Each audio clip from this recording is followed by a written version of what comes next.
Bienvenidos a Entre Libros. Yo soy José Carlos Irigoyen. Soy Alonso Rabí y esta noche nos acompaña en el set José Wich, profesor universitario, escritor, periodista, cultor de la ciencia ficción, del género fantástico, del policial también, autor de Los caprichos de la razón y Control terrestre, que son dos novelas que se inscriben claramente en el género. Bienvenido, Pepe. Muchas gracias, Alonso, José Carlos. Un placer estar aquí. Pensar en una sociedad que no tiene una gran tradición de investigación científica y sin embargo hay un despertar de la ciencia ficción. ¿Cómo te explicas eso? Es un despertar en cierto sentido engañoso porque desde el siglo XIX, con este escritor Julián del Portillo, Que después de 100 años.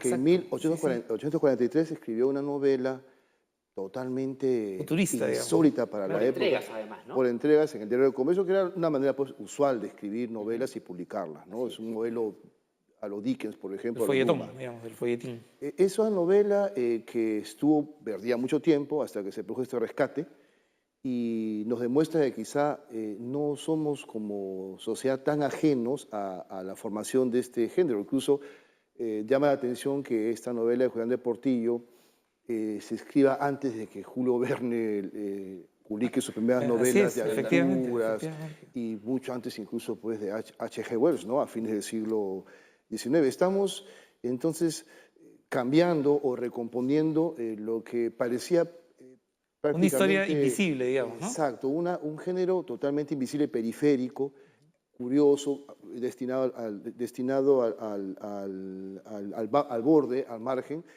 pero que luego de este redescubrimiento nos ha obligado pues quizá a replantear nuestra propia historia dentro de estos géneros. Hay un tema que hablábamos también con Daniel Salvo, que estos son los prejuicios que ha habido alrededor del género.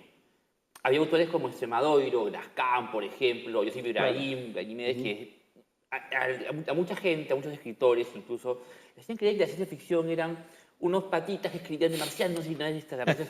Ciertamente no es así, porque tenemos un Clemente Palma, tenemos un Adolf, que nos cambian esa idea apenas los leemos. Esos prejuicios, ¿cómo han logrado los escritores de ciencia ficción ir rompiéndolos y superándolos?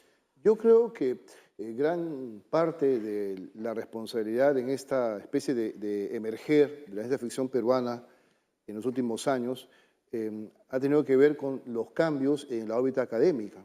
¿Tú dirías que en la ciencia ficción peruana hay algún rasgo particular que la distinga de los grandes modelos? Hay muchos rasgos particulares. Es una ciencia ficción, como dijo alguna vez Elton Honores, que trabaja con materiales pobres. Esto no significa que sea una ciencia ficción de baja calidad, al contrario, ¿no?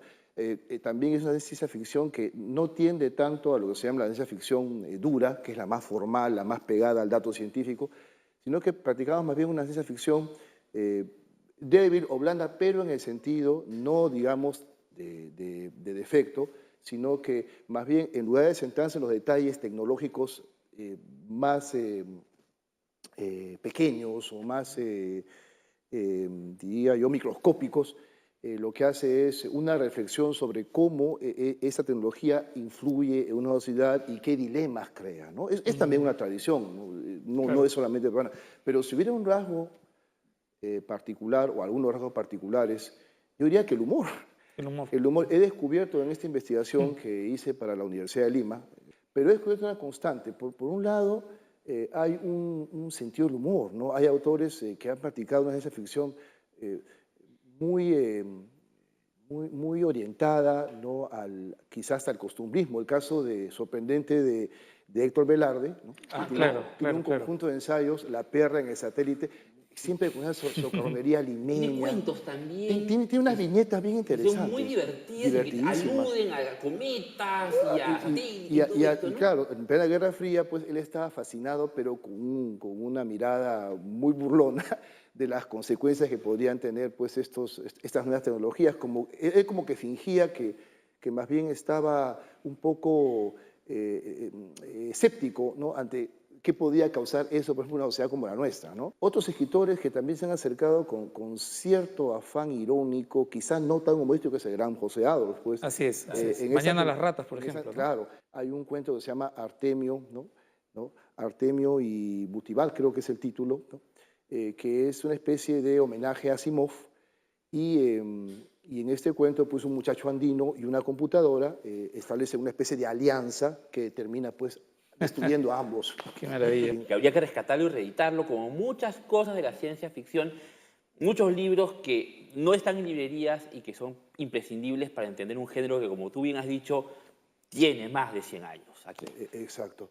Y otro autor al que quisiera mencionar, bueno, aparte de Daniel Salvo, que también tiene un ángulo muy peruano al mismo tiempo y también muy cosmopolita. Daniel también tiene un tono, ¿no? que satiriza sin necesariamente que eso parezca una sátira, ¿no? Por ejemplo, tiene un cuento que a mí me gusta mucho, que una combi, una coaster, se convierte en unos personajes de los Transformers. Es un cuento que termina maravillosamente. Qué ¿no? maravilla.